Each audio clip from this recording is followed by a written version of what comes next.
तो बीजेपी विधायक टी राजा सिंह के विवादित बयान पर तनाव बढ़ता जा रहा है। देर रात हैदराबाद में शालीबंद के पुराने शहर में राजा सिंह के खिलाफ लोगों की भीड़ जुट गई। लोगों ने नारों के साथ आगजनी की, जिसके बाद प्रदर्शनकारियों को खदेड़ने के लिए पुलिस ने लाठीचार्ज किया। तो 20 से ज्यादा लोग हिरासत में लिए गए हैं।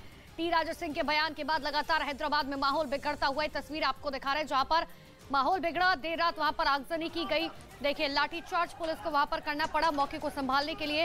हालांकि जगह जगह प्रदर्शन वहां पर हैदराबाद में किए जा रहे हैं टी राजा सिंह के खिलाफ। 20 से ज्यादा लोग हालांकि इस पूरे मामले में हिरासत में लिए गए हैं।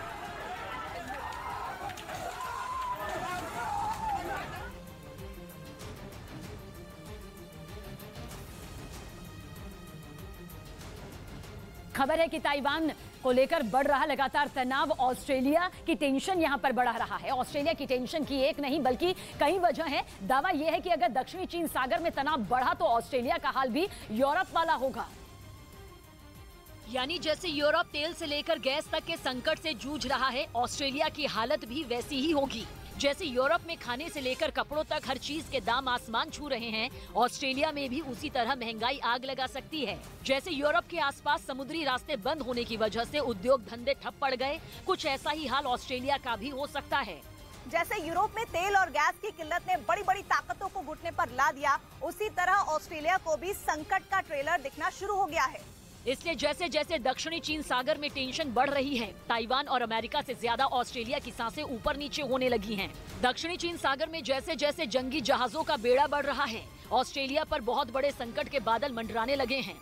सबसे बड़ी बात यह है कि ऑस्ट्रेलिया अपने संकट का किसी से जिक्र तक नहीं कर सकता, क्योंकि ऑस्ट्रेलिया दक्षिणी चीन सागर में बनाए गए उसी क्वाड का हिस्सा है जिसका मकसद ही चीन से मुकाबला है। और चीन से मुकाबले की ही सबसे बड़ी कीमत अब ऑस्ट्रेलिया को चुकानी पड़ सकती है, क्योंकि ऑस्ट्रेलिया तेल के लिए भारत से भी ज्यादा इंपोर्ट पर निर्भर है। वहां तो करीब 90% तेल इंपोर्ट किया जाता है। और इंपोर्ट करने के लिए जो समुद्र का रूट है, उस पर चीन का कंट्रोल हो सकता है। हालांकि ये खेल भी उतना सीधा नहीं, क्योंकि ऑस्ट्रेलिया के पास जो ज्यादातर तेल पहुंचता है वो उसके पड़ोसियों से ही पहुंचता है। वो समुद्र का एक ऐसा हिस्सा है जहां चीन की पकड़ अभी ज्यादा मजबूत नहीं, लेकिन असली कहानी ये है कि उसके पड़ोसियों तक माल जहां से आता है उसे चीन कंट्रोल कर सकता है। दक्षिण चीन सागर में जिस तरह से तनाव बढ़ रहा है और अगर जंग शुरू हो गई तो कारोबार ठप पड़ना तय है। जहां जंग चल रही होगी वहां तो क्या, वहां से सैकड़ों किलोमीटर दूर तक भी जहाजों का चलना बंद हो सकता है। ऊपर से ऑस्ट्रेलिया के वो पड़ोसी जो उसकी तेल जैसी अहम जरूरतों को पूरा करते हैं, उनकी हैसियत इतनी बड़ी नहीं कि वो चीन से पंगा ले सकें। मतलब ये कि जंग अगर हो गई तो चीन से टकराने की कीमत ऑस्ट्रेलिया को ही भुगतनी पड़ेगी।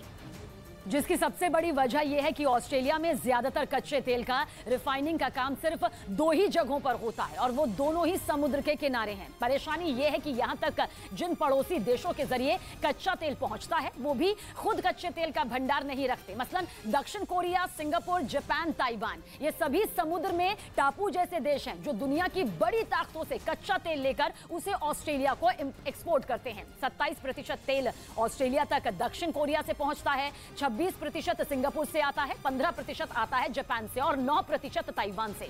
अगर चीन ने इन सारे देशों तक पहुंचने से समुद्र तट के रूट ठप करने की ठान ली तो उसे ज्यादा मेहनत नहीं करनी पड़ेगी। उसे सिर्फ दक्षिणी चीन सागर में पहले से मौजूद अपनी नौसेना को हाइपर एक्टिव मोड में डालना पड़ेगा। दक्षिण चीन सागर में एक बड़े हिस्से में चीन की नौसेना की मौजूदगी बड़े पैमाने पर है। ऊपर से वहां चीन की वायुसेना भी अपनी ताकत तेजी से बढ़ा रही है। मतलब ये कि अगर दक्षिण चीन सागर में जंग छिड़ गई तो ऑस्ट्रेलिया की हालत बिल्कुल यूरोप जैसी यहां पर हो सकती है। स्वास्थ्य मंत्रालय ने बड़ा फैसला लिया।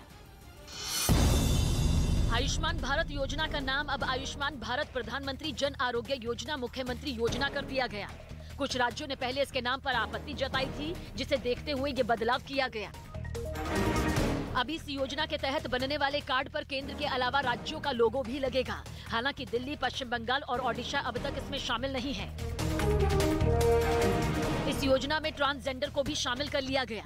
इसके तहत अब उन्हें भी 5 लाख तक का मुफ्त इलाज मिलेगा। बवाल मच गया कि आसपास के लोग भी खौफ में आ गए। हालांकि कोचिंग सेंटर के बाहर मारपीट की जानकारी मिलने पर पुलिस को देखते ही मारपीट करने वाले सभी लड़ाके वहां से फरार हो गए। उन्होंने तलाश ਲਈ ਛਾਪੇਮਾਰੀ कर रहे हैं, जिम्मे भी बाकी जांच पड़ताल कर रहे हैं। दिन दहाड़े हुई मारपीट से जहां लोग दहशत में आ गए, वहीं पुलिस ने भी आरोपी लड़कों की तलाश तेज कर दी। हालांकि दोनों गुटों के बीच किस बात को लेकर मारपीट हुई, इस बात का पता नहीं चल सका।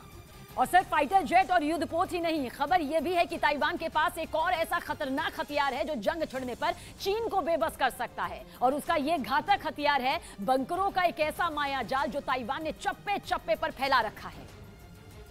और कहा जाता है कि अगर चीन ने ताइवान पर हमला किया तो वो उसके बंकरों के चक्रव्यूह में ऐसे उलझ जाएगा जैसे जाल में फंसी मछली। दावा किया जाता है कि ताइवान ने अपनी सुरक्षा के लिए जमीन के नीचे बंकरों का ऐसा मकड़ जाल बना दिया जिससे पार पाना किसी के लिए भी आसान नहीं होगा। उसने पहाड़ों से लेकर शहर तक बंकरों की ऐसी किलेबंदी की है जिसे तोड़ पाना चीन के लिए भी मुसीबत बन जाएगा। ऐसे ही बंकरों का जाल ताइवान ने पूर्वी चीन सागर के किनारे बसे हुआलियन शहर की पहाड़ियों में बिछा रखा है। यहाँ पर वो पूरी तरह से हैंगर्स तैनात किए गए हैं, तैयारी की गई है, बंकर्स बनाए गए हैं इन पहाड़ियों को काट काट के, जहाँ बेस तैयार किया गया। कहा जाता है कि उसने इन पहाड़ियों के नीचे अपनी सेना के लिए एक अलग शहर ही बसा दिया। और वहां बनाए गए बंकरों में ताइवान बेहद घातक लड़ाकू विमानों को रखता है और साथ ही उन विमानों में लगाई जाने वाली मिसाइल और दूसरे खतरनाक हथियार भी इन्हीं पहाड़ियों के नीचे बनाए गए बंकरों में रखे जाते हैं। लेकिन इन पहाड़ियों को देखकर ये अंदाजा नहीं लगाया जा सकता कि इनके नीचे ताइवान की ऐसी ताकत छिपी है जो चीन को उसी की भाषा में जवाब दे सकती है। दावा किया गया कि ताइवान ने इस जगह पर 200 F-16 लड़ाकू विमान रखे हैं, जिसे एशिया में F-16 फाइटर जेट का सबसे बड़ा बेस बताया जाता है। और ये आधुनिक लड़ाकू विमान पलक झपकते ही वहां बने एयरबेस से उड़ान भरने के लिए हमेशा तैयार रहते हैं। इस बात की खबर मिलते ही कि चीन का कोई फाइटर जेट ताइवान की एयर स्पेस में दाखिल हुआ है, ये विमान उसे खदेड़ने के लिए आसमान में गरजने लगते हैं। फाइटर जेट तो इस वक्त आपको बताएगा कि ताइवान की तैयारियां कितनी जबरदस्त है और इसी तरह के कई विमान लगातार जा रहे हैं। ताइवान के हुआलियन शहर की पहाड़ियों के नीचे आधुनिक कमांड सेंटर भी बना रखा है, जहां से वो चीन की हर हरकत पर नजर रखता है। दावा तो ये भी किया जाता है कि ताइवान के पास F-16 विमानों की अगली पीढ़ी के फाइटर प्लेन की भी बड़ी संख्या मौजूद है, जिन्हें F-16V यानी F-16 वाइपर के नाम से जाना जाता है। F-16V दुनिया के बेहद आधुनिक लड़ाकू विमानों में से एक है। साथ ही इसमें तैनात मिसाइलें इसे एक बेहद खूंखार विमान बना देती हैं। इसमें बेहद घातक बम, हवा से जमीन पर और हवा से हवा में मार करने वाली मिसाइलों को लगाया जा सकता है। यही नहीं, इस विमान में ऐसे रडार लगे होते हैं जो एक साथ कई टारगेट को पकड़ सकते हैं। बड़ी संख्या में अमेरिका से लिए गए हथियार और साथ ही साथ बॉम्बर, इसके अलावा मिसाइल्स को लेकर कहा जा रहा है कि ये एयरबेस बहुत महत्वपूर्ण हो जाता है। ऐसे तो दुनिया के 25 देशों की सेनाओं के पास F-16 लड़ाकू विमान है, लेकिन वाइपर इसका सबसे एडवांस वर्जन है। और ताइवान ने अमेरिका से कुल 66 F-16V फाइटर जेट खरीदे हैं, जिसने ताइवान की सेना की ताकत को कई गुना बढ़ा दिया। लेकिन चीन को सबक सिखाने के लिए ताइवान की तैयारी सिर्फ हुआलियन शहर की पहाड़ियों तक ही सीमित नहीं, बल्कि उसने राजधानी ताइपे में भी ऐसी तैयारी कर रखी है कि ड्रैगन के होश फाख्ता हो जाएं। और कहा जाता है कि ताइवान ने ताइपे की जगमगाती सड़कों के नीचे भी सुरंगों का एक जाल बिछा रखा है। दावा किया गया कि शहर के नीचे बने सैकड़ों बंकर में जंग के दौरान लोगों को लंबे वक्त तक पूरी हिफाजत से रखा जा सकता है। यही नहीं, ताइवान की राजधानी की जमीन के नीचे सरकार और सेना के कामकाज के लिए भी कई कमांड सेंटर बनाए गए हैं, ताकि हमला होने के हालात में दुश्मन से निपटने की रणनीति बनाने में किसी तरह की कोई बाधा न आए। इस बीच ताइवान को लगातार धमका रहे चीन ने अब अपने एक और ताकतवर हथियार को मैदान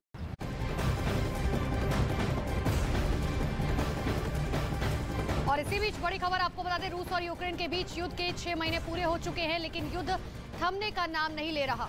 रूस लगातार हमले तेज कर रहा है। रूस ने यूक्रेन के दनीप्रोपेट्रोव्स्क इलाके में रेलवे स्टेशन को निशाना बनाकर मिसाइल से हमला किया। इस हमले में 22 लोगों की मौत की खबर है। इतना ही नहीं, 50 लोग घायल बताया जा रहा है। खुद यूक्रेन के राष्ट्रपति व्लादिमीर ज़ेलेंस्की ने इस हमले के बारे में जानकारी दी।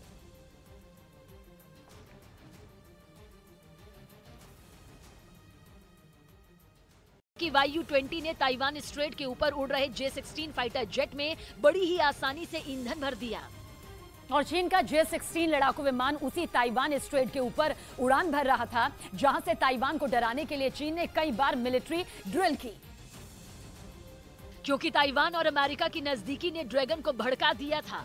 इसके बाद कई दिनों तक चीन ताइवान को घेर कर मिसाइलें बरसाता रहा। उसके जंगी जहाज ताइवान के करीब जाकर अपनी ताकत का नमूना दिखाते रहे। यही नहीं, चीन के लड़ाकू विमानों ने भी कई बार ताइवान की एयर स्पेस में दखल दी थी। हालांकि वहां की गई मिलिट्री ड्रिल में कभी भी चीन ने ताइवान को निशाना बनाने की कोशिश नहीं की। लेकिन उसका मकसद यही था कि ताइवान डर जाए और अमेरिका से दूरी बना ले, मगर ऐसा हुआ नहीं। ताइवान ने भी चीन को उसी की भाषा में जवाब देने के लिए अपनी तैयारियां तेज कर दी। और माना जा रहा है कि चीन ताइवान के इसी तेवर को देखते हुए पहली बार अपने ऐसे प्लेन को सामने ले आया जो घंटों तक उड़ान भरकर दूसरे विमानों में ईंधन भर सकता है।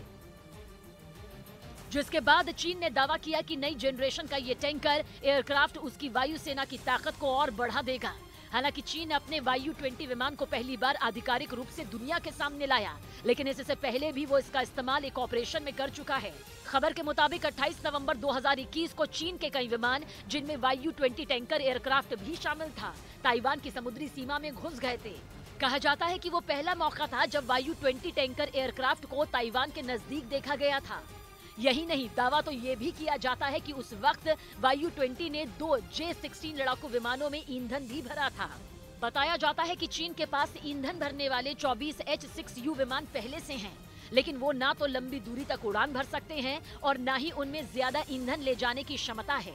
यही वजह है कि चीन YU-20 को तुरुप का इक्का करार दे रहा है।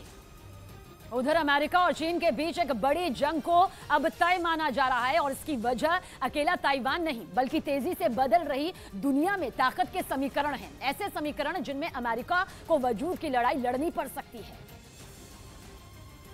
जिसके लिए उसे चीन के साथ भिड़ना ही पड़ेगा। अमेरिका के कई पत्रकारों और सामरिक मामलों के जानकारों की राय लेकर ये दावा एक रिपोर्ट में किया गया। दावा ये है कि तेजी से समुद्र में बढ़ रहा चीन का दबदबा दुनिया के लिए बड़ी चुनौती खड़ी करने वाला है। अमेरिका से तो चीन पहले ही सीधा पंगा लेने से नहीं झिझक रहा, अब खतरा अमेरिका के दोस्तों पर भी है। चीन के पूर्व में दक्षिण कोरिया और जापान जैसे ऐसे कई देश हैं जो अमेरिका के बड़े सहयोगी हैं।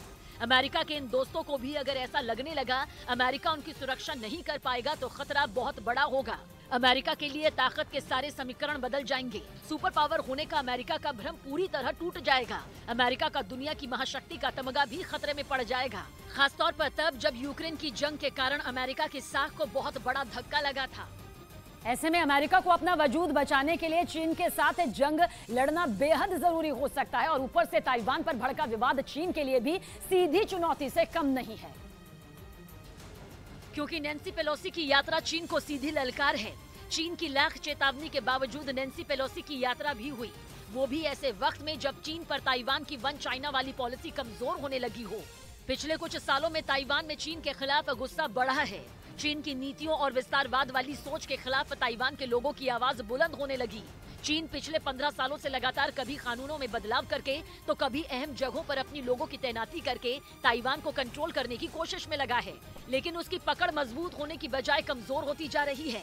दावा तो यहाँ तक है कि ताइवान में लोगों पर कानूनी सख्ती का भी अब वहाँ उल्टा असर हो रहा है, वो भी ऐसे वक्त में जब PLA में चल रहे अंदरूनी घमासान की वजह से चीन में खलबली की शुरुआत हो रही हो।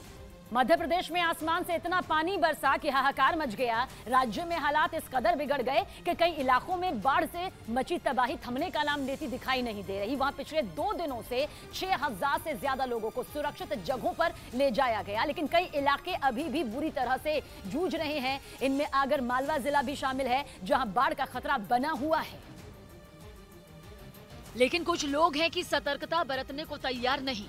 इसी का नतीजा रहा कि एक ट्रक पलट गया। जो तस्वीरें सामने आई उनमें साफ दिखा कि नदी के ऊपर बने पुल पर जबरदस्त पानी बह रहा है, जिससे रास्ता पार करना खतरनाक भी है।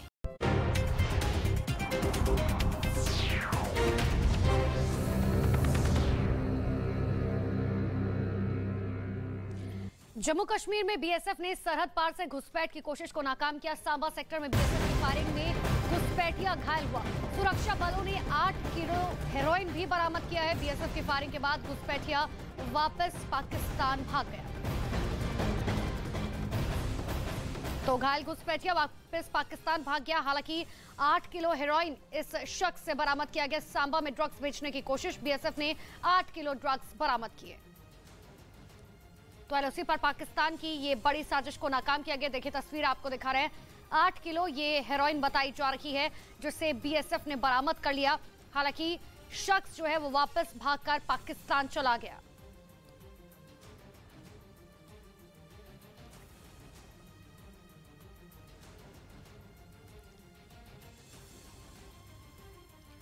पीएम नरेंद्र मोदी की पंजाब दौरे के वक्त सुरक्षा में चूक मामले में आज सुप्रीम कोर्ट आदेश सुनाएगा। दरअसल इसी साल जनवरी में पंजाब दौरे पर जब पीएम मोदी गए थे, उस वक्त करीब 20 मिनट तक पीएम मोदी का काफिला रुका रहा।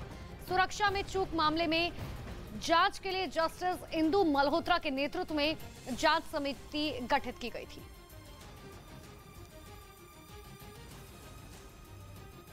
उधर भारत में आतंक फैलाने के लिए पाकिस्तान ने बैट हमले की खतरनाक साजिश रची। सुरक्षा एजेंसियों के मुताबिक आतंकियों की घुसपैठ कराने और जम्मू कश्मीर को दहलाने के लिए पाकिस्तान ने एक साथ कई जगहों पर हमले की प्लानिंग की है और इसकी जिम्मेदारी पाकिस्तान की खुफिया एजेंसी ISI ने बैट यानी बॉर्डर एक्शन टीम को सौंपी है। सुरक्षा एजेंसियों के मुताबिक आतंकियों को भारत में घुसाने के लिए बैट बॉर्डर के पास वाले इलाकों में एक साथ हमले की तैयारी में है। खासकर नौशेरा सेक्टर पाकिस्तान के निशाने पर है, क्योंकि पिछले 3 दिनों में वहाँ 2 बार घुसपैठ की कोशिश हो चुकी है। हालांकि हर बार सेना के जवानों की तरफ से आतंकियों को मुंहतोड़ जवाब दिया गया, लेकिन सीमा पार से लगातार हो रही घुसपैठ की इन कोशिश के बाद सेना अलर्ट पर है, क्योंकि ये बात तो साफ है कि पाकिस्तान भारत में दहशत फैलाने के लिए तैयार बैठा है और वो दहशतगर्दों की मदद से बड़े आतंकी हमले को अंजाम देने की फिराक में है। सूत्रों का कहना है कि बॉर्डर से लगने वाले इलाकों पर हमले के लिए पाकिस्तान के रावलपिंडी से SSG यानी स्पेशल सर्विस ग्रुप को खास तौर पर तैयार किया गया है और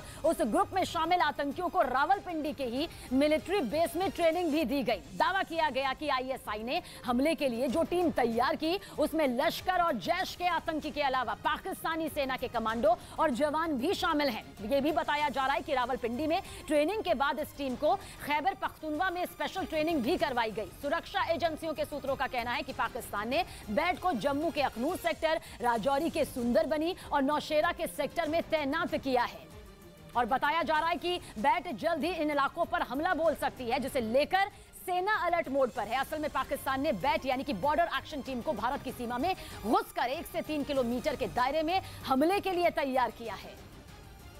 जो रात के अंधेरे में चोरी छिपे भारत की सीमा में दाखिल होकर सेना के जवानों पर हमला करती है। सूत्रों का ये भी कहना है कि 250 से ज्यादा आतंकी हिंदुस्तान में घुसपैठ के लिए तैयार बैठे हैं, जो इस वक्त POK यानी पाकिस्तान के कब्जे वाले कश्मीर में पाकिस्तानी सेना के बंकरों में छिपे हैं। बताया जा रहा है कि इन दहशतगर्दों के लिए खाने पीने के सामान का इंतजाम भी पाकिस्तान की सेना की तरफ से किया जा रहा है। माना जा रहा है कि पाकिस्तान के पूर्व प्रधानमंत्री इमरान खान और सेना प्रमुख बाजवा के बीच जारी विवाद से ध्यान भटकाने के लिए ISI ने भारत को दहलाने की साजिश रची। रविवार को पार्टी अध्यक्ष के चुनाव पर कांग्रेस की बैठक होगी। कांग्रेस कार्य समिति रविवार को होने वाली ऑनलाइन बैठक के दौरान पार्टी अध्यक्ष के चुनाव की तारीखों का ऐलान करेगी। विदेश में इलाज करवाने के बावजूद सोनिया गांधी भी इस बैठक में हिस्सा लेंगी। खबर है कि राहुल गांधी अब भी पार्टी अध्यक्ष बनने को तैयार नहीं। ऐसे में वरिष्ठ पार्टी नेताओं ने इस पद के लिए दूसरे नाम सुझाने भी शुरू कर दिए। कांग्रेस का सदस्यता अभियान पूरा हो गया। बताया गया कि इस दौरान कुल 6 करोड़ नए सदस्य बनाए गए। रूस और यूक्रेन के बीच युद्ध के 6 महीने पूरे हो चुके हैं, लेकिन युद्ध थमने का नाम नहीं ले रहा। रूस लगातार हमले तेज करते जा रहा है और रूस ने यूक्रेन के दनीप्रोपेट्रोव्स्क इलाके में रेलवे स्टेशन को निशाना बनाकर मिसाइल से हमला किया। इस हमले में 22 लोगों की मौत की खबर है, हालांकि 50 लोग इसमें घायल बताए जा रहे हैं। खुद यूक्रेन के राष्ट्रपति व्लादिमीर जेलेंस्की ने इस हमले के बारे में जानकारी दी। सीरिया में ईरान और अमेरिका के बीच जंग तेज होती दिख रही है। अमेरिकी फौज के एक हमले में ईरान के समर्थन वाले लड़ाकों के ठिकाने पर बड़े नुकसान की खबर है। अमेरिकी सेना की तरफ से बताया गया कि हमला खुद अमेरिका के राष्ट्रपति बाइडेन के इशारे पर किया गया था, जिस पर हर पल नजर रखी जा रही थी। अमेरिकी फौज का दावा है कि उन्हें ईरान के समर्थन वाले आतंकियों के ठिकानों की पक्की खबर थी, इसलिए बेहद सटीक हवाई हमले किए गए, जिनमें दुश्मन को संभलने तक का मौका नहीं दिया गया। अभी तक हमलों में हुए नुकसान और हताहत होने वाले लोगों की गिनती से जुड़े कोई आंकड़े तो नहीं, लेकिन अमेरिका ने बड़ा दावा किया। अमेरिका का दावा है कि यह हमला न केवल बड़ा था, बल्कि ईरान के समर्थन वाले आतंकियों की जड़ें हिलाने वाला था। अमेरिका का यह भी दावा है कि यह हमला अमेरिका के जवानों की सुरक्षा के लिए बेहद जरूरी था।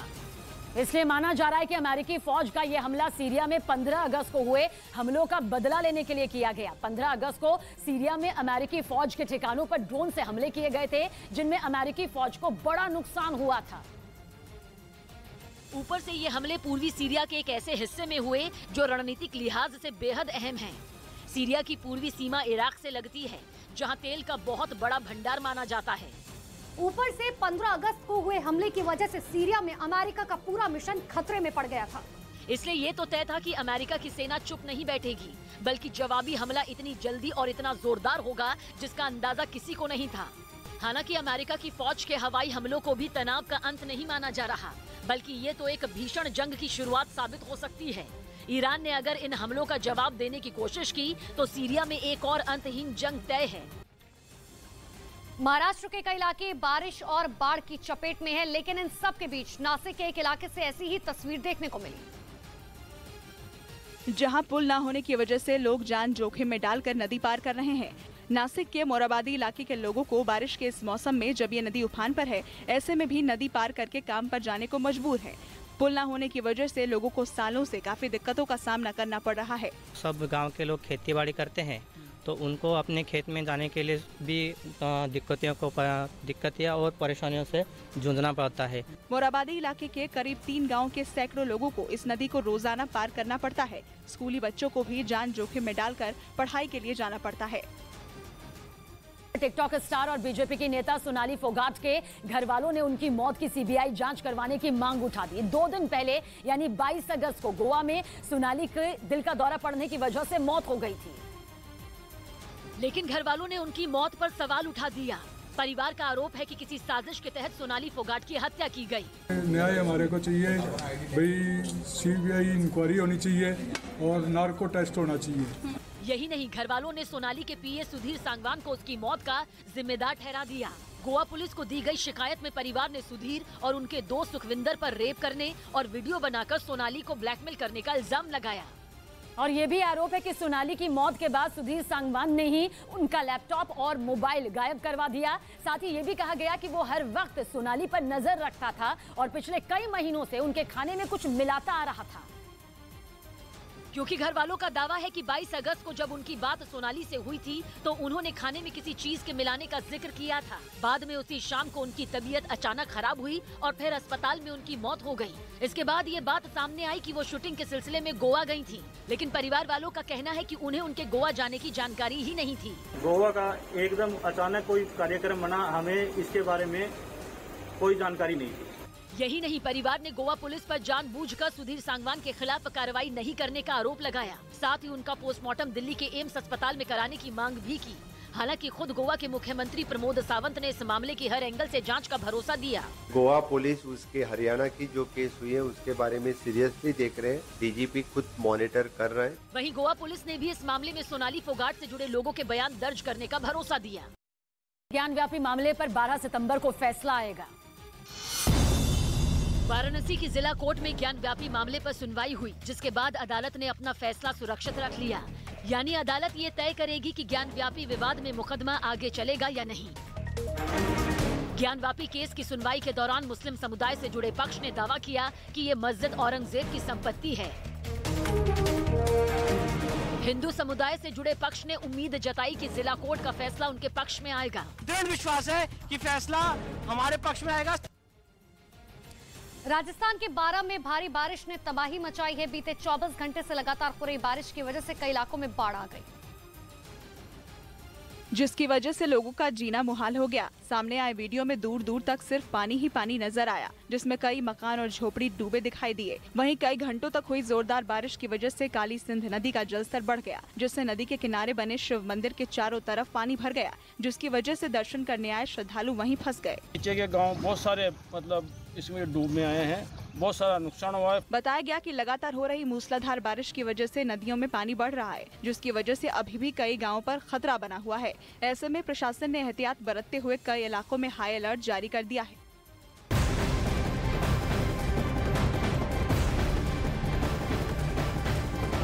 और बड़ी खबर आपको बता दें, झारखंड के रांची में प्रेम प्रकाश के घर से मिली AK-47 पर पुलिस ने बयान जारी किया है। पुलिस ने बताया AK-47 प्रेम प्रकाश की नहीं है, बल्कि प्रेम प्रकाश के जानकार सिपाही बारिश की वजह से उनके घर AK-47 रखे गए थे। मामले की जानकारी मिलते ही पुलिस प्रशासन ने दोनों सिपाहियों को निलंबित कर दिया। छापेमारी के दौरान प्रेम प्रकाश के घर ईडी को AK-47 मिली थी। बड़ी जानकारी इस वक्त की आपको दे रहे। देखिए, ईडी ने ये 2 AK-47 कल जब्त की थी। लेकिन अब जो रांची पुलिस की तरफ से जानकारी दी गई, उन्होंने साफ तौर पर बताया कि देखिए ये 2 AK-47 दरअसल प्रेम प्रकाश की नहीं है, ये उन्हीं के सिपाहियों की है। बारिश की वजह से उन्होंने वहां पर रख दी थी और अब रांची पुलिस की तरफ से ये बयान जारी किया गया। हालांकि प्रेम प्रकाश को गिरफ्तार कर लिया गया है, मनी लॉन्ड्रिंग मामले में उनकी गिरफ्तारी की गई है, लेकिन ये कल 2 AK-47 प्रेम प्रकाश की अलमीरा से मिली थी।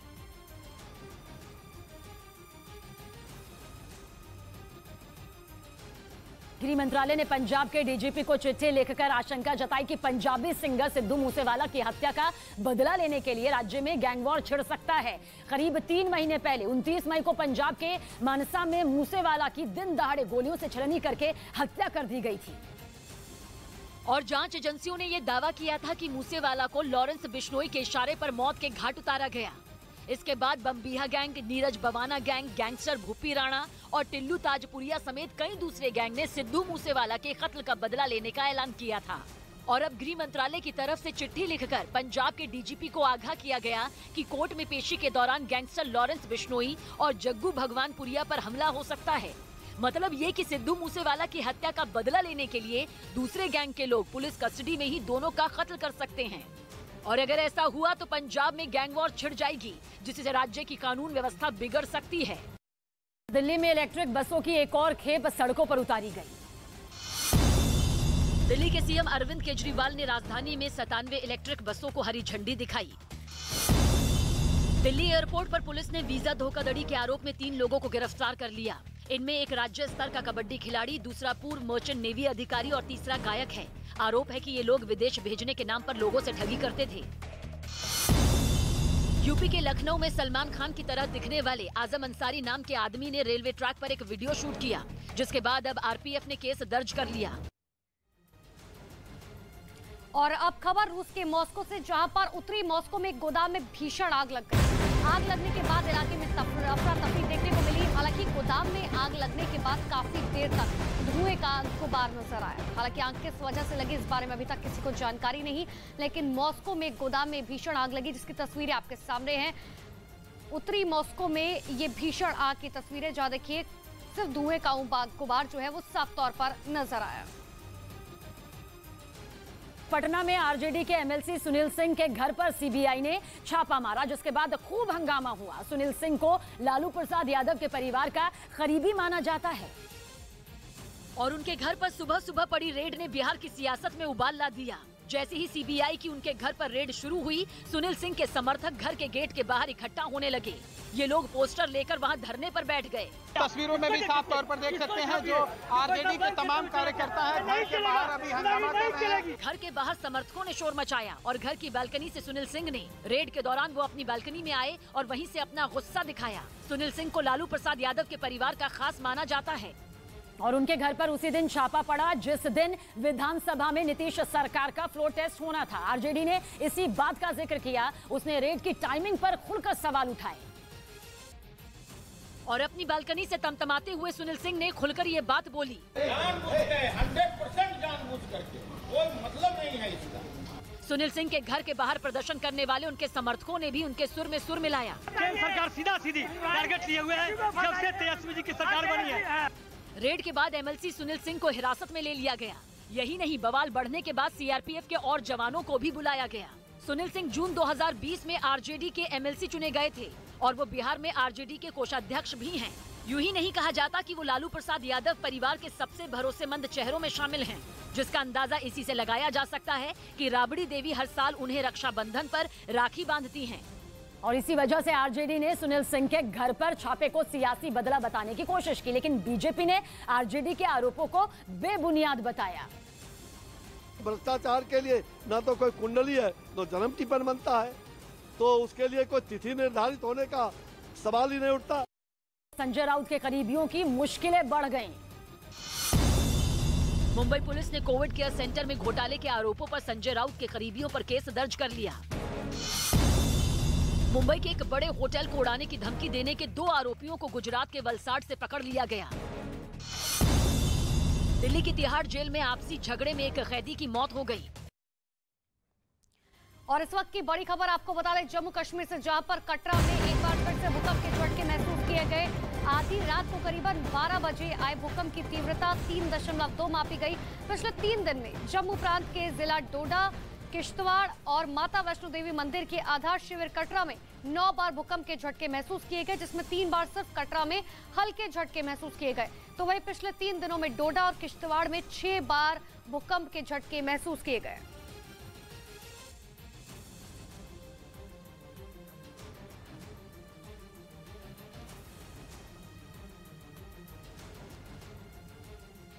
प्रधानमंत्री नरेंद्र मोदी की पंजाब दौरे के वक्त सुरक्षा में चूक मामले में आज सुप्रीम कोर्ट अपना आदेश सुनाएगा। दरअसल इसी साल जनवरी में पंजाब दौरे पर जब पीएम मोदी गए थे, उस वक्त करीब 20 मिनट पीएम मोदी का काफिला रुका हुआ था। सुरक्षा में चूक मामले में जांच के लिए जस्टिस इंदु मल्होत्रा के नेतृत्व में जांच समिति गठित की गई।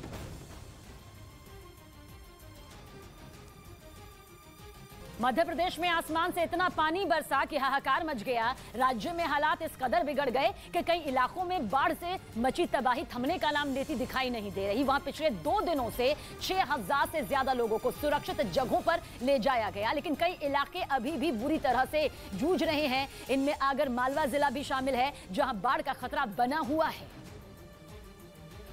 लेकिन कुछ लोग हैं कि सतर्कता बरतने को तैयार नहीं। इसी का नतीजा रहा कि एक ट्रक पलट गया। जो तस्वीरें सामने आई उनमें साफ दिखा कि नदी के ऊपर बने पुल पर जबरदस्त पानी बह रहा है, जिससे रास्ता पार करना खतरनाक भी है। लेकिन ये सब कुछ जानते हुए भी वो ट्रक ड्राइवर आगे बढ़ा, लेकिन पुल पर पानी का कब्जा होने की वजह से वो संतुलन नहीं बना पाया। यही वजह रही कि काफी कोशिश के बाद भी गेहूं से भरा वो ट्रक पलट गया। हालांकि इस हादसे में ट्रक ड्राइवर और उसके साथ मौजूद शख्स की जान बाल बाल बच गई, लेकिन उन्हें ट्रक पलटने से चोटें आई। आगर मालवा की ही तरह खरगोन में भी बारिश के बाद नदी नाले उफान पर हैं। और ऐसे में ओंकारेश्वर बांध के 23 गेट और इंदिरा सागर डैम के 12 गेट खोलने से नर्मदा नदी में पानी बढ़ गया और उसके आसपास के इलाकों में रहने वालों की मुश्किलें बढ़ गईं। बताया जा रहा है कि नर्मदा नदी इन दोनों बांधों के गेट खोले जाने के बाद से खतरे के निशान से ऊपर बह रही है। ऐसे में प्रशासन ने एहतियात बरतते हुए नदी पर बने पुल से लोगों के आने जाने पर रोक लगा दी। साथ ही नर्मदा में चलने वाली नावें भी खतरे को देखते हुए नदी किनारे खड़ी दिखी। इस बीच इलाके के कुछ नेताओं ने नर्मदा नदी के घाटों पर पहुंचकर हालात का जायजा लिया। तो प्रधानमंत्री ने पंजाब और हरियाणा को बड़ी सौगात दी। पंजाब के मोहाली में प्रधानमंत्री मोदी ने होमी भाभा कैंसर अस्पताल और रिसर्च सेंटर का उद्घाटन किया। इस दौरान पंजाब के सीएम भगवंत मान और केंद्रीय मंत्री जितेंद्र सिंह भी वहां मौजूद रहे। इससे पहले प्रधानमंत्री दिल्ली के पास हरियाणा के फरीदाबाद पहुंचे, जहां उन्होंने अमृता अस्पताल के उद्घाटन समारोह में हिस्सा लिया। फरीदाबाद में ये अस्पताल माता अमृता आनंदमयी मठ की तरफ से बनवाया गया है। अफगानिस्तान में तालिबान की जनता पर अत्याचार का सिलसिला लगातार जारी है। अत्याचार के नए वीडियो सामने आ रहे हैं। ऐसा एक नया वीडियो सामने आया जिसमें तालिबान सरकार की निंदा करने पर एक आदमी की बुरी तरीके से पिटाई की जा रही है। आप वीडियो में साफ तौर पर देख सकते हैं कि पैरों को बांधकर किस तरीके से कोड़े बरसाए जा रहे हैं। पीड़ित चीख रहा है, लेकिन इसका उन पर कोई असर नहीं होता। हालांकि ये वीडियो किस इलाके का है, कब का है, ये पता नहीं चल सका। खबर है कि ब्रिटेन में बत्ती गुल होने का खतरा मंडराने लगा है और असल में युद्ध के बाद ब्रिटेन ने भी अपने सहयोगियों की तरह रूस पर सख्त प्रतिबंध लगाए थे, जिसका असर वहां रूस से होने वाली गैस की सप्लाई पर भी पड़ा। रूस की ओर से गैस की सप्लाई घटने से ब्रिटेन में ऐसा संकट पैदा हो गया कि बिजली के रेट आसमान छूने लगे और तेजी से बढ़ते बिजली बिल की वजह से वहां के रेस्टोरेंट और पब बंद होने की कगार पर पहुंच चुके हैं। कहा जा रहा है कि सर्दियों में हालात और ज्यादा खराब हो सकते हैं। असल में ब्रिटेन में जितनी बिजली तैयार होती है उसका 40% हिस्सा गैस से तैयार किया जाता है। लेकिन अपने ऊपर लगे प्रतिबंधों से भड़के पुतिन ने यूरोप के कई देशों की गैस सप्लाई रोकने का मन बना लिया है और रूस से गैस नहीं मिलने की हालत में ब्रिटेन में बिजली संकट और गहराने के आसार दिखाई देने लगे हैं, क्योंकि अंदाजा ये लगाया जा रहा है कि आने वाले दिनों में रूस ब्रिटेन को पूरी तरह गैस देना बंद कर देगा। और ऐसा हुआ तो पूरे ब्रिटेन की बत्ती गुल हो सकती है। फैक्ट्रियों, दुकानों और पब पर गैस और बिजली के रेट पहुंच से बाहर होने की वजह से ताले लग सकते हैं। वहीं अनुमान के मुताबिक घरों में इस्तेमाल होने वाली गैस और बिजली का बिल भी अक्टूबर तक बढ़ चढ़कर $4000 से ज्यादा, मतलब भारतीय रुपयों में 3 लाख के पार पहुंच सकता है। जबकि अगले साल जनवरी तक इसके करीब $6000 यानी भारतीय रुपयों में 4.25 लाख तक के पहुंचने का अनुमान है। और ये रकम करीब 1 साल पहले की कीमत से 3 गुना से भी ज्यादा होगी। और लोगों के सामने परेशानी ये है कि संकट के इस दौर में बोरिस जॉनसन सरकार चाहकर भी उन्हें राहत नहीं दे सकती, क्योंकि अगले प्रधानमंत्री के चुनाव तक उसके पास इसका अधिकार ही नहीं। दिल्ली में फैक्ट्री में हुए हादसे में एक की जान चली गई। दिल्ली के पटपड़गंज इलाके में एक फैक्ट्री में आग लग गई। इस हादसे में एक आदमी की मौत हो गई। अभिनेता मिलिंद सोमन ने प्रधानमंत्री मोदी से मुलाकात की, जिसमें उन्होंने योग और आयुर्वेद को देश में बढ़ावा देने के लिए उनकी तारीफ की। बैडमिंटन वर्ल्ड चैंपियनशिप के दूसरे दौर में लक्ष्य सेन ने 21-17 और 21-10 से जीत हासिल की। इसी के साथ वो टूर्नामेंट के प्री क्वार्टर फाइनल में पहुंच गए। राजस्थान के बारां में भारी बारिश ने तबाही मचा दी है। बीते 24 घंटे से लगातार हो रही बारिश की वजह से कई इलाकों में बाढ़ आ गई, जिसकी वजह से लोगों का जीना मुहाल हो गया। सामने आए वीडियो में दूर दूर तक सिर्फ पानी ही पानी नजर आया, जिसमें कई मकान और झोपड़ी डूबे दिखाई दिए। वहीं कई घंटों तक हुई जोरदार बारिश की वजह से काली सिंध नदी का जलस्तर बढ़ गया, जिससे नदी के किनारे बने शिव मंदिर के चारों तरफ पानी भर गया, जिसकी वजह से दर्शन करने आए श्रद्धालु वहीं फंस गए। नीचे के गाँव बहुत सारे इसमें डूब में आए हैं, बहुत सारा नुकसान हुआ है। बताया गया कि लगातार हो रही मूसलाधार बारिश की वजह से नदियों में पानी बढ़ रहा है, जिसकी वजह से अभी भी कई गांवों पर खतरा बना हुआ है। ऐसे में प्रशासन ने एहतियात बरतते हुए कई इलाकों में हाई अलर्ट जारी कर दिया है।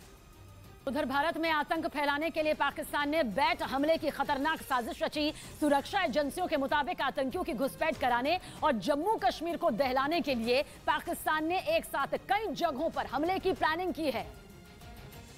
और इसकी जिम्मेदारी पाकिस्तान की खुफिया एजेंसी ISI ने बैट यानी बॉर्डर एक्शन टीम को सौंपी है। सुरक्षा एजेंसियों के मुताबिक आतंकियों को भारत में घुसाने के लिए बैट बॉर्डर के पास वाले इलाकों में एक साथ हमले की तैयारी में है। खासकर नौशेरा सेक्टर पाकिस्तान के निशाने पर है, क्योंकि पिछले 3 दिनों में वहां 2 बार घुसपैठ की कोशिश हो चुकी है। हालांकि हर बार सेना के जवानों की तरफ से आतंकियों को मुंहतोड़ जवाब दिया गया, लेकिन सीमा पार से लगातार हो रही घुसपैठ की इन कोशिश के बाद सेना अलर्ट पर है, क्योंकि ये बात तो साफ है कि पाकिस्तान भारत में दहशत फैलाने के लिए तैयार बैठा है और वो दहशतगर्दों की मदद से बड़े आतंकी हमले को अंजाम देने की फिराक में है। सूत्रों का कहना है कि बॉर्डर से लगने वाले इलाकों पर हमले के लिए पाकिस्तान के रावलपिंडी से SSG यानी स्पेशल सर्विस ग्रुप को खास तौर पर तैयार किया गया है और उस ग्रुप में शामिल आतंकियों को रावलपिंडी के ही मिलिट्री बेस में ट्रेनिंग भी दी गई। दावा किया गया कि ISI ने हमले के लिए जो टीम तैयार की उसमें लश्कर और जैश के आतंकी के अलावा पाकिस्तानी सेना के कमांडो और जवान भी शामिल हैं।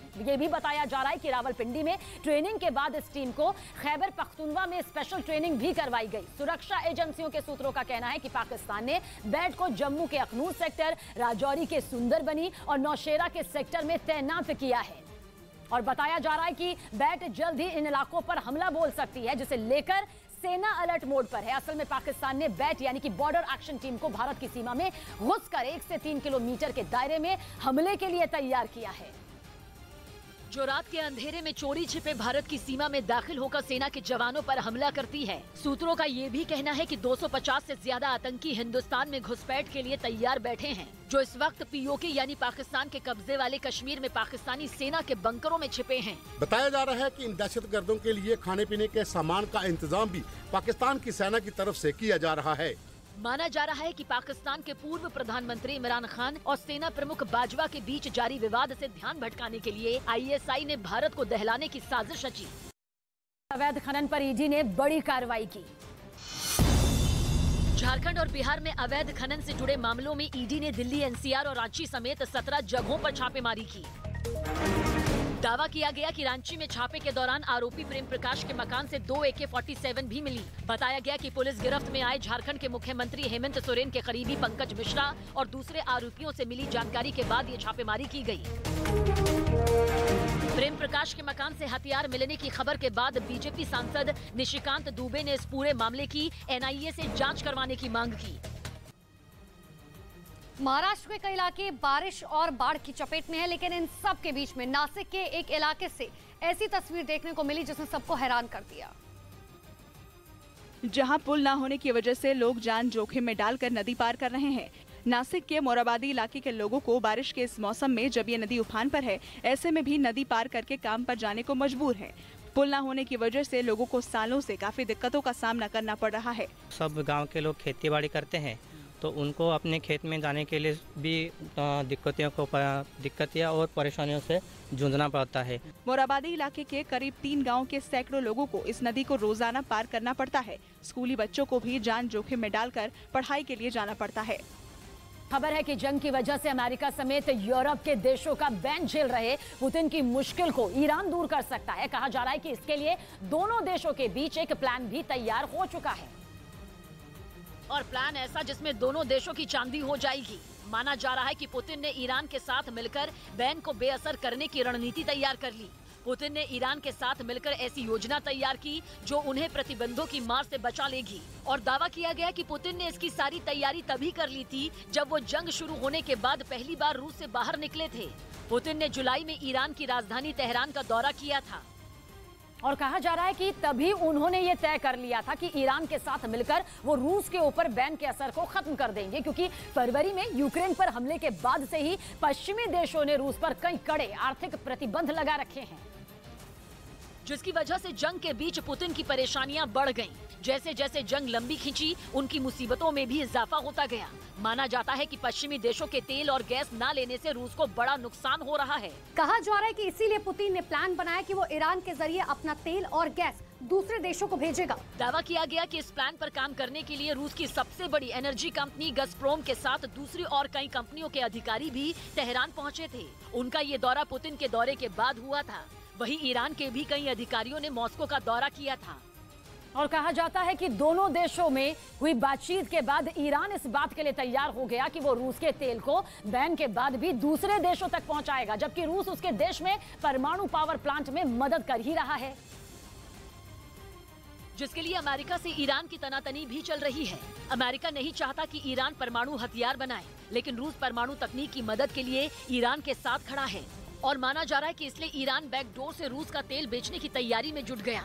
दावा किया गया कि इसके लिए ईरान कैस्पियन सागर के उत्तरी पोर्ट से रूस से तेल मंगाएगा, और उतना ही तेल अपने टैंकरों में भरकर पर्सियन गल्फ के रास्ते दूसरे देशों को बेच देगा, क्योंकि ईरान के तेल के निर्यात पर किसी तरह का प्रतिबंध नहीं। ऐसे में रूस उसके जरिए यूक्रेन से जंग के दौरान अपनी झोली भर सकता है, यानी पश्चिमी देशों के लगे बैन से बचाने के लिए ईरान रूस का संकट मोचक बन सकता है। एलजी ने दिल्ली में दंगा पीड़ितों को जल्द मुआवजा देने का आदेश दिया। दिल्ली के उपराज्यपाल वीके सक्सेना ने साल 2021 में पूर्वी दिल्ली में हुई हिंसा के मामले पर बड़ा कदम उठाया। इसके तहत उन्होंने हिंसा पीड़ितों के लिए मुआवजे की प्रक्रिया तेज करने के निर्देश दिए। साथ ही मुआवजे के काम के लिए बनाए गए आयोग में 40 और लोगों की नियुक्ति कर दी। सुप्रीम कोर्ट कांग्रेस नेता पी चिदम्बरम की उस पुनर्विचार याचिका पर सुबह सुनवाई करेगी जिसमें उन्होंने ईडी को मिले अधिकारों को चुनौती दी थी। पिछले दिनों ही अदालत ने ईडी को गिरफ्तारी, तलाशी और चीजें जब्त करने के दिए गए अधिकार पर अपनी भी मुहर लगा दी थी। दिल्ली के किलोकरी इलाके में नकली मार्कशीट और डिग्री बनाने के आरोप में 6 लोगों को गिरफ्तार कर लिया गया। राजस्थान में बारिश की वजह से कई जिलों में बाढ़ जैसे हालात बन गए, और सबसे बुरे हालात बूंदी जिले के हैं, जहां कई गांव तालाब में तब्दील हो गए। इसके साथ ही हालात ऐसे बन गए कि कई घरों ने जल समाधि ले ली। जहां नजर घुमा वहां पानी ही पानी दिखा, मानो पूरा इलाका टापू में तब्दील हो गया, जिसमें कई लोग फंसे नजर आए। नदी से सटे खांगट गांव में बेतहाशा पानी भर गया, और जिन सड़कों पर कभी गाड़ियां चलती थी उस पर कई फीट पानी भर गया। वहीं कमर तक भरे पानी के बीच लोग जरूरत की चीज ले जाते नजर आए। एक बारगी तो ऐसा लगा कि नदी के बीचों बीच गांव बसा हो। जिनके घर पानी में डूब गए वो अपना घर छोड़ने पर मजबूर हो गए, तो कुछ लोग पानी से बचने के लिए छत पर चढ़ गए। हालात देखकर अंदाजा लगाना आसान था कि आने वाले दिनों में लोगों को राहत नहीं मिलने वाली, क्योंकि पानी लगातार बढ़ता जा रहा है और अब लोग गाँव छोड़कर सुरक्षित जगह चले गए। हिंद महासागर में चीन की बढ़ते दखल से निपटने के लिए भारत ने भी नौसेना की ताकत को धार देना शुरू कर दिया है, जिसके लिए प्रोजेक्ट 75I के तहत भारत 6 आधुनिक पनडुब्बियां तैयार करेगा, जिसे रक्षा के क्षेत्र में आत्मनिर्भर होने की ओर एक बड़ा कदम माना जा रहा है।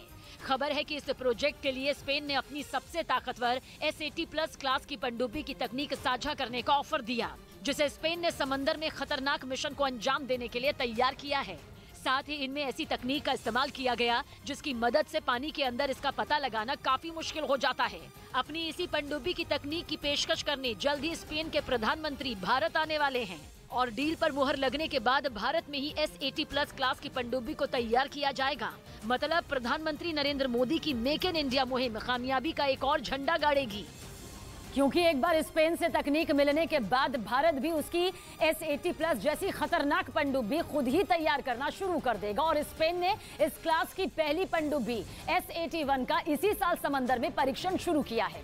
इस क्लास की पनडुब्बी को AIP यानी एयर इंडिपेंडेंट प्रोपल्शन सिस्टम से लैस किया गया है, जिसकी वजह से पानी के अंदर इसका पता लगाना मुश्किल हो जाता है, क्योंकि AIP सिस्टम लगाने के बाद पनडुब्बी को हफ्ते में सिर्फ एक बार ऑक्सीजन के लिए सतह पर आने की जरूरत पड़ती है। ये पनडुब्बी पानी की सतह पर 22 किलोमीटर प्रति घंटे की रफ्तार से चलती है, तो वहीं पानी के अंदर इसकी रफ्तार बढ़कर 35 किलोमीटर प्रति घंटा हो जाती है और इस क्लास की पनडुब्बी एक बार में करीब 8000 किलोमीटर की रेंज में गश्त लगा लेती है और साथ ही एक बार में ये पनडुब्बी 30 से 55 दिनों के अंदर पानी में रह सकती है। इस पनडुब्बी का वजन करीब 3200 टन है, जबकि लंबाई का जिक्र करें तो 81 मीटर इसकी लंबाई है।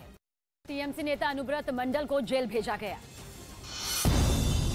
गौ तस्करी मामले में घिरे टीएमसी नेता अनुब्रत मंडल को आसनसोल की अदालत ने 14 दिनों की न्यायिक हिरासत में भेज दिया।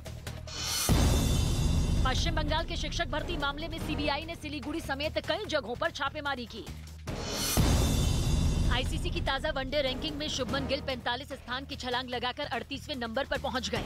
जिम्बाब्वे के खिलाफ 3 मैचों की वनडे सीरीज में शानदार प्रदर्शन करने वाले शुभमन को मैन ऑफ द सीरीज भी चुना गया।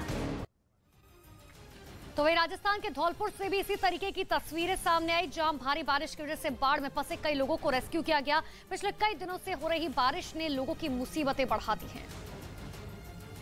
और इसी बीच धौलपुर के एक इलाके में बाढ़ में फंसे लोगों को सेना के जवानों ने रेस्क्यू ऑपरेशन चलाकर सुरक्षित बाहर निकाला। इस रेस्क्यू ऑपरेशन का जो वीडियो सामने आया उसमें सेना के जवान बाढ़ में फंसे लोगों को नाव में बैठाकर सुरक्षित जगह पर पहुंचाते दिखे।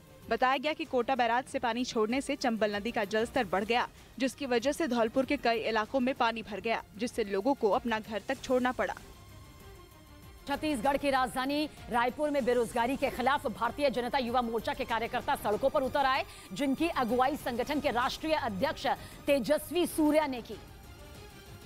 और तेजस्वी की अगुवाई में प्रदेश भर से जुटे कार्यकर्ता बेरोजगारी के मुद्दे पर सरकार को घेरने सीएम आवास की तरफ निकल पड़े, जिन्हें रोकने के लिए रायपुर की सड़कों को पुलिस ने छावनी में तब्दील कर दिया। वहां लोहे के बड़े बड़े बैरिकेड्स लगाने के साथ ही टिन शेड की एक दीवार खड़ी की गई, लेकिन जोश से लबरेज कार्यकर्ताओं ने बैरिकेड्स पर चढ़कर टिन शेड की दीवार को गिरा दिया। इसके बाद वो लोग आगे बढ़े और लोहे के बैरिकेड्स को भी तहस नहस कर दिया। बीजेपी ने आरोप लगाया कि भूपेश बघेल सरकार ने 10 लाख युवाओं को रोजगार देने के साथ ही बेरोजगारों को हर महीने 2500 रुपए भत्ता देने का वादा किया था, जिसे पूरा न करने पर ये प्रदर्शन हुआ। कुर्सी खाली करो, जनता आ चुकी है। छत्तीसगढ़ सरकार के खिलाफ बीजेपी के इस प्रदर्शन में हजारों कार्यकर्ता शामिल हुए, जिन्हें रोकने के लिए पुलिस ने एड़ी चोटी का जोर लगाया। लेकिन जब भीड़ काबू से बाहर नजर आई तो उन पर जबरदस्त लाठीचार्ज भी किया गया, जिसमें कई कार्यकर्ताओं को चोट भी आई। सिसोदिया मामले में घमासान के बीच दिल्ली विधानसभा का विशेष सत्र होगा। शुक्रवार को दिल्ली विधानसभा का एक दिन का विशेष सत्र बुलाया गया। इससे पहले आम आदमी पार्टी के राजनीतिक मामलों की समिति की एक बैठक हुई, जिसमें मनीष सिसोदिया और दूसरे विधायकों को तोड़ने की कोशिश का आरोप लगाते हुए निंदा प्रस्ताव पास किया गया। दिल्ली के डिप्टी सीएम मनीष सिसोदिया और पंजाब के सीएम भगवंत मान सुबह हिमाचल प्रदेश के दौरे पर जाएंगे, जहां वो ऊना में कुछ बड़े ऐलान कर सकते हैं।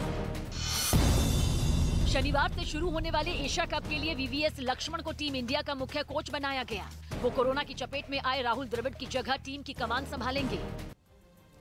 मध्य प्रदेश में भी लगातार हो रही भारी बारिश के बाद नदियों में उफान है। मुरैना में भी चंबल नदी रौद्र रूप में बहती हुई दिखाई दी।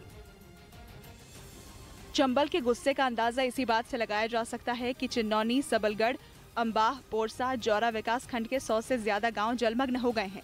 आलम यह है कि गांवों में हर तरफ सिर्फ पानी ही पानी दिख रहा है। लोगों को सुरक्षित जगह पर पहुंचाने के लिए प्रशासन और एनडीआरएफ की टीम रेस्क्यू में जुटी है।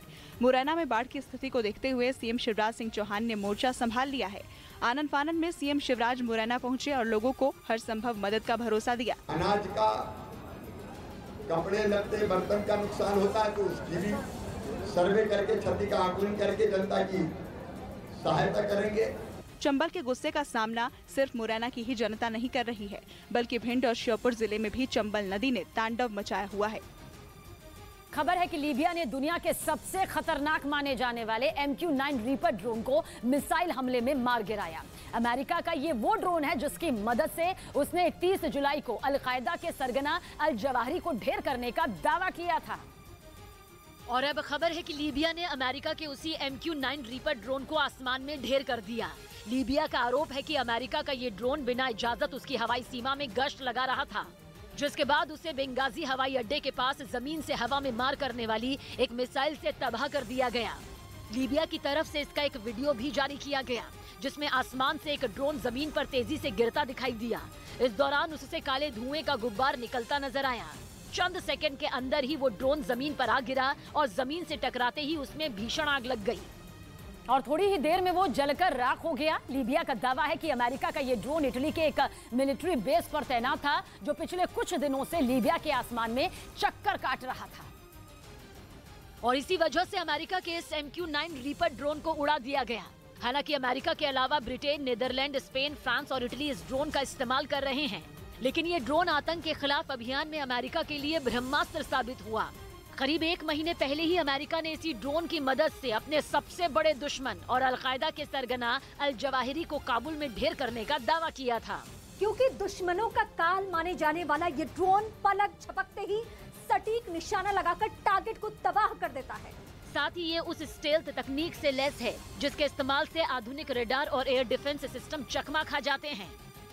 मतलब ये कि दुश्मन के संभलने से पहले ही अमेरिका का ये MQ-9 रीपर ड्रोन अपने टारगेट को ध्वस्त कर चुका होता है, क्योंकि ये ड्रोन सटीक हमले के साथ ही दुश्मन के ठिकानों की जासूसी और उनकी हरकतों पर नजर रखने में भी माहिर माना जाता है। इस ड्रोन पर 14 लेजर गाइडेड मिसाइलें तैनात की जा सकती हैं और साथ ही MQ-9 रीपर ड्रोन दुश्मन से नजर बचाकर करीब 50,000 फीट की ऊंचाई पर उड़ान भरने की क्षमता रखता है। ये ड्रोन एक बार में करीब 27 घंटे तक उड़ान भर सकता है और करीब 1800 किलोमीटर की दूरी तय कर लेता है। यही नहीं, तेज हवाओं के बीच भी ये ड्रोन करीब 1700 किलो वजन उठाकर उड़ान भरने की ताकत रखता है।